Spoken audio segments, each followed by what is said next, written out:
Salut à tous et bienvenue dans cette vidéo du projet SNEC. Alors je vais vous présenter les composants essentiels donc de SNEC 1.0. Alors tout d'abord la tour donc de chez LDLC.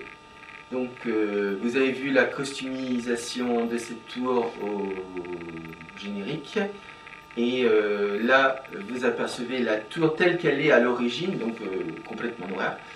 Donc là, on a choisi donc, de lui donner un look un peu machine de guerre, donc avec de l'argent, une couleur argentée et du rouge qui ressort, donc genre du sang, voilà, enfin bref. Il y a peut-être aussi quelques coulades aussi qui ont été faites volontairement. Donc du coup, en fait, ça nous donne un aspect de machine qui en a vu. Et effectivement, c'est une tour qui a déjà servi, donc effectivement, elle en a vu. Donc voilà, Snake avec un serpent, donc façon tribale. Donc vous avez le grand ici, vous avez le logo ici, donc avec ma marque. Et derrière, un petit serpent avec deux emplacements de ventilateurs. Donc, pour faire fonctionner donc SNEC 1.0, donc on va utiliser la carte mère MSI 970 Gaming. Donc, carte mère donc pour joueurs avec processeur FX. De la série 9. Donc socket à M3+. Et moi j'adore, franchement j'adore ce package. Je trouve que MSI fait vraiment de très belles boîtes et franchement je suis en admiration depuis quelques temps devant cette boîte et franchement j'adore. Et j'adore également et surtout la carte mère. La carte mère elle-même qui est assez sobre au final, hein. Il n'y a pas de fioritures, elle n'est pas tape à l'œil, elle est essentiellement donc noire avec donc des radiateurs avec un peu de rouge, façon sobre, voilà.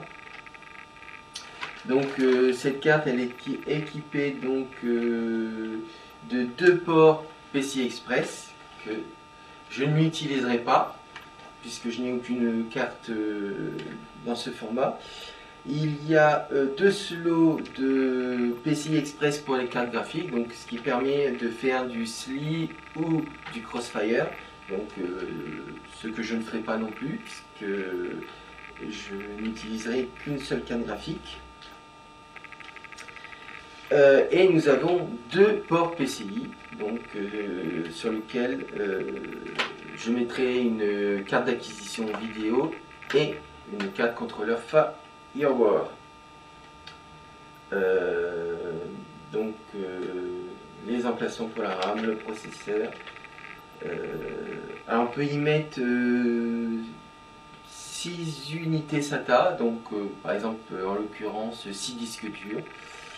Ce qui sera, on va dire, le cas de cette machine. Enfin, du moins, c'est le but. Ce serait effectivement de mettre donc deux disques qui vont abriter les systèmes et 4 disques qui hébergeront des données. Normalement sous forme de RAID, mais pour l'instant, comme on n'aura pas la totalité de ces disques-là, donc il n'y aura pas de RAID qui seront réalisés, du moins dans un premier temps. Mais ce sera le but, effectivement.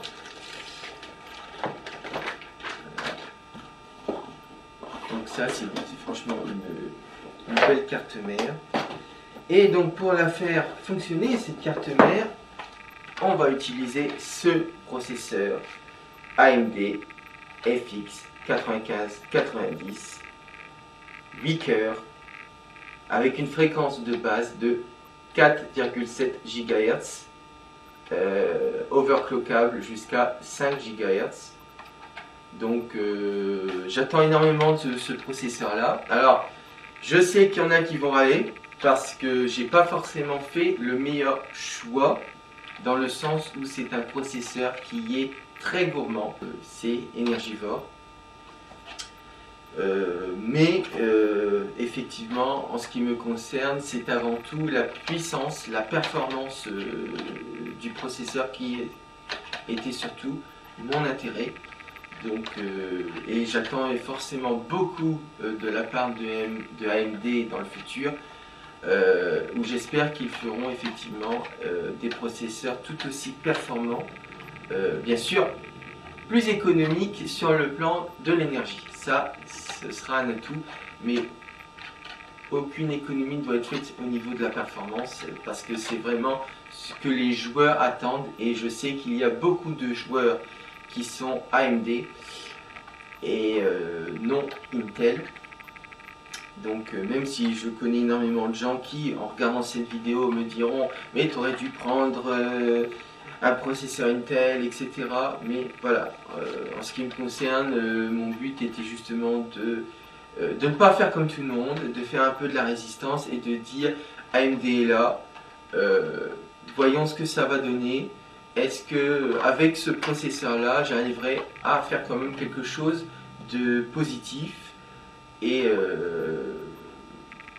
par rapport à l'utilisation que moi j'en ai. Alors sachant que en ce qui me concerne, je ne suis pas un gamer, c'est-à-dire qui utilise son ordinateur que pour faire du jeu.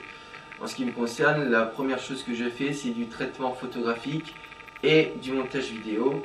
Et avec un tel processeur, justement, ça optimisera le travail et également au niveau des rendus 3D. Mais ça, pour l'instant, c'est quelque chose que je ne fais pas encore. Mais je reste toujours ouvert sur le travail artistique que je peux faire avec mes machines. Alors, pour refroidir ce processeur, donc j'ai choisi ce Ventirad de chez Cooler Master, donc l'Hyper TX3 Evo. Alors il s'appelle Evo parce qu'on peut y adjoindre un second ventilateur que voici et qui est également de la marque Cooler Master.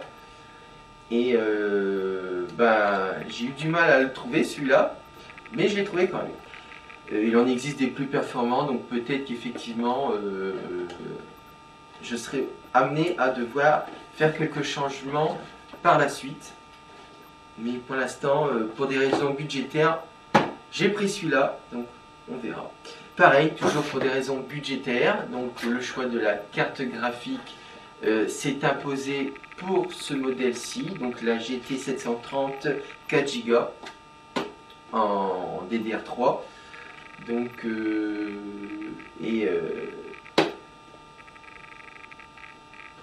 voilà, donc elle ne sera peut-être pas aussi performante que celle qui est actuellement utilisée par certains joueurs qui utilisent donc du 4 Go DDR5. Mais voilà, pour commencer à pouvoir travailler au plus vite, il fallait justement un port VGA. Donc du coup, celle-ci s'est imposée par rapport à sa capacité et surtout son prix qui était, on va dire, très abordable.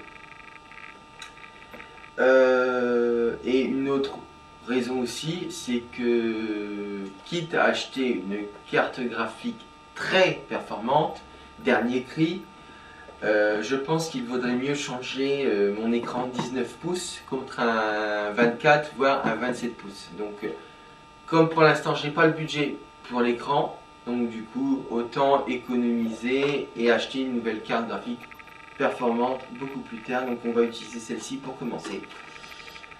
Voilà. Alors je vous ai dit que j'allais installer sur les ports PCI donc une carte d'acquisition vidéo. Alors hop, elle provient de chez Asus MyCinema. Et donc cette carte là elle provient de la boutique Corby Informatique, donc à Corby, que j'ai acheté en 2012 donc, et j'en suis vraiment très satisfait. Donc c'est pour ça que j'ai tenu à conserver donc, cette carte vidéo, d'où l'intérêt pour moi le fait qu'il y ait des ports PCI sur la carte mère. Voilà, donc ça c'est une très bonne carte. La qualité d'image est parfaite, du moins sur les sources en numérique. Sur les sources en analogique, j'ai pas pu véritablement tester. Et la TNT, je peux pas non plus la tester parce que je suis sur un trou. Donc ce qui fait que en fait avec la petite antenne, je capte très très mal. Voilà. J'ai parlé aussi d'un contrôleur Fireware pour brancher donc la caméra DV qu'on utilise actuellement justement pour faire cette vidéo. Donc voilà, alors un port PCI. Donc on peut y connecter 3 appareils à l'extérieur et un quatrième en interne. Voilà.